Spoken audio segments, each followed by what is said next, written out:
Let's get into the Stephen Jones cuts. He was at the rodeo presser today as they're getting ready for a PBR event out there. And, so he talked about that event. And then reporters were there to ask him about the Cowboys. Stephen Jones, is the door still open for a Tyron Smith return? Let's go. Open. I mean, no one thinks more. Tyron Smith's going to be a Hall of Fame football player and has had an amazing career, and we certainly hadn't shut the door on a continued career here in Dallas. But he's a man's man.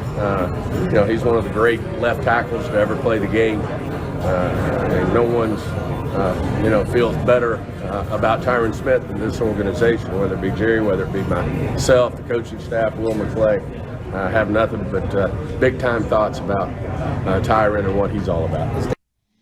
Yeah, I think everybody appreciates what Tyron did over the years, and I'm glad to hear that the door is still open for a possible return. I wonder what that number is, but now as we sit here on effectively day 4 of NFL free agency, we can be absolutely sure Tyron Smith did not get the offer that he was hoping to get. Sure, yes, because if he had, he would be signed, and certainly some of the teams that have been out there that needed tackles have made those moves already. I mean, we've heard about maybe Washington as the one team he could go to because, look, Dan Quinn and Brian's brought this up, and I do agree with him on this. Dan Quinn saw it worked for Tyron, not having to practice. We just need to get him to game day. So he can look at that and say, I know the plan. I saw it work with my own 2 eyes here at the Star in Frisco. We need a left tackle. Let's go ahead and make it happen. I think the Jets traded for Morgan Moses. That was another team that certainly needed a tackle. They filled that need. So the longer this goes, much like kind of we hoped about with Jordan Montgomery, I do think that door keeps creaking more and more wide for Tyron to come back to Dallas. Yeah, he's got enough warts to warrant these teams to not want to just jump in the mix here and give him whatever it is. And I understand for him, it's one of those weird deals because he is still an extremely talented player when playing, but the question mark of how much you're going to get out of him, and I wonder how open he is to. Last year it was super incentive based, right? It was like game to game. Sure. And I don't know if that's something he wants to get in the mix here with anymore. But that's all that teams probably want to do, and fairly so. Yeah, there might not be an offer that he's going to find that he likes. It might be time to shut it down. And I think the market's reaction confirms for the Cowboys that they have the right approach on this. Even if he's coming off an all-pro year where a lot of his metrics were outstanding, you could see he was a player in decline. And I would say he's just getting all-pro credit for what he did in the passing game. You're not getting a Tyron Smith who's young enough to help you in the run game.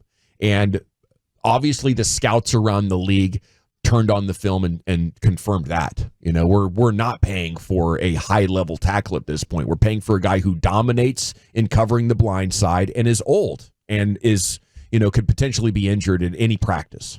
Yeah, this is one of the things that I think the Cowboys have done right this offseason with how they've handled the Tyron thing. I think I've been ready to move on for the last 2 years. I'd be happy to bring him back, but as I've stated, I know some others don't agree, right, with your first-round pick. You want a plug-and-play guy, win now, dude. I understand that. I don't think it should change your approach whatsoever. If there was an offensive tackle you liked that you want to take, even if you bring back Tyron on a team-friendly deal, I think the odds are that player is still going to be playing regardless of if you have Tyron Smith or not. The only way I think they could really screw this up, Zach, and I know you're not going to like this, but is if they take a left guard. Because I think now you set off a chain of events that get you a left guard not as good as Tyler and a left tackle that is not his best position. I agree with that. Yeah. I think it's center or tackle. I think that's the way you go. Because I still think the easiest way to do this is you can still kick Tyler outside the tackle. And I believe in TJ Bass. Maybe some others don't. I do. I think TJ Bass can be a starting guard. So I don't think there's a need to really draft a guard. Right on. Yeah, man. I if it was me, I would go Tyler Smith. You're my left tackle now, and I'm set on grabbing one of these centers in what is the best center class we've seen in quite some time. Okay, here we go to cut 6 then on fans not feeling like they are all in. Let's go. Everybody certainly has that right. I mean, we've, I know where the frustration is, the fact that we haven't had success in the playoffs to their satisfaction. Until we do that, then, the criticism is certainly something that's going to be there. And we know that's going to be there, but we're going to stick with what we believe will ultimately get us a championship here for our fans. But, we don't define all in as what you spend in free agency. It's keeping, the core, keeping some of the great players in this league, like Dak Prescott, like CeeDee Lamb, like Micah Parsons, like Diggs, that's what we define as all in. Yeah, and that's just not how the NFL defines all in. That's not how the fans, that's not how the media defines it. That's not how agents would define it. So you can play that word game if you want. And just to clarify, Stephen Jones, the fans aren't just unsatisfied because of your record in the playoffs. That is oversimplifying it. That would be results based. You got to give the fans credit. The fans are frustrated that you keep building a team that keeps losing in the playoffs, okay? It would be one thing if you were building clearly the best roster in football, but oops, the refs screwed you, like they screwed Sean Payton and the Saints in back-to-back years in like 17 and 18. That would be something where the fans would be like, wow, we got screwed by the refs. These fans are smart, though. These are football people, and you know that, and you benefit from that, and you profit from that. And these fans know it's not the result that is the biggest thing that we should be frustrated by. It's your insistence that you're looking at an NFL where only the 10 out of 10 teams and Patrick Mahomes win it, okay? And you're like, we're going to build a team that's an 8 out of 10. And we think we just got to get lucky enough to have the things fall our way and stay healthy and win a coin flip and make a play and have Dak be better. We know your plan sucks. I can live with the results of a coin flip, I know that's a 50-50 proposition. What I can't live with is, hey, we're intentionally weighting this coin against us, pretending like it's an easy 50-50 fair flip, and then blaming it on something like the wind when the majority of coin flips go against us. We can see scientifically you are engineering a roster that will fail in the playoffs with a quarterback incapable of making up for the shortcomings of the rest of the roster. And then you're getting there and be like, well, guess it just wasn't our year. Be freaking S, Steve. That's really what the fans are annoyed by, and they are highly offended once again by your categorization of this dynamic, sir.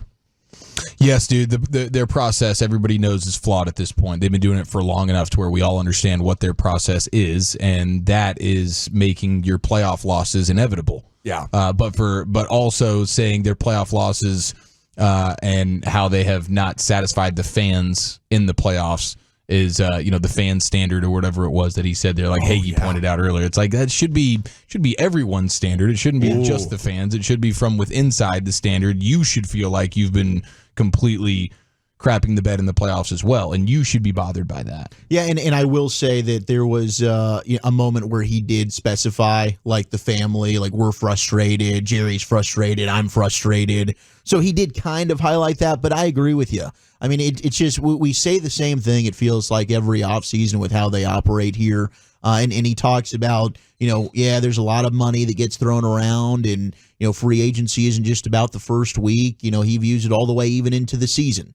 It's like, well, you guys, for 4 years now in a row, you've been the last team that has signed an outside free agent.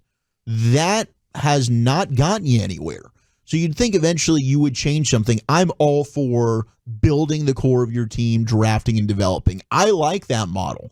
I think they've proven to do that better than anybody, and I'm okay with, for the most part, wanting to get to a second contract and re-signing your guys. But you have not seen the return on investment more often than not when you've tried to do that, and you have to be able to go out and fill holes in free agency. You can't neglect it. Just like they used to neglect the draft, it seemed like, and they overspent in free agency. Now they've gone the opposite way. You've got to find a way to get harmony with all three ways of team building: trading, free agency, and drafting. For whatever reason, they seem like the only NFL squad that doesn't get it.